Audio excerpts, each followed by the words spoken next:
वारें बरसां आदमशुमारी में ड्यूटी दौरान पुल क्रॉस कंदे उस्ताद मोटरसाइकिल सदो शाख में किरी ज़ख़्मी थी पियो आहे। आदमशुमारी में ड्यूटी कंदड़ उस्ताद शाख मथां ठहियल काठ जी पुल क्रॉस कंदे किरी पियो आहे। ज़ख़्मी उस्ताद के इलाज लाइ वारें अस्पताल मुंतक़िल कयो वियो। अवां क्या कयूं पिया।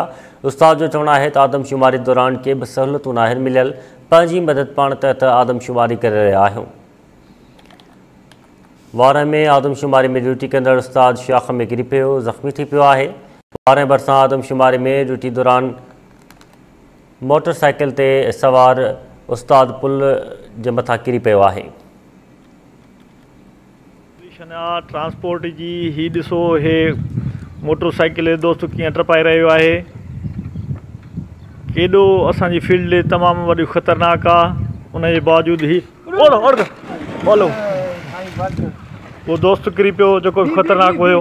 ही असांजो ट्रांसपोर्ट जो मसइलो आहे। ॾिसो पाण ॾिसो ही पोज़ीशन आहे ट्रांसपोर्ट जी। ही ॾिसो हे मोटर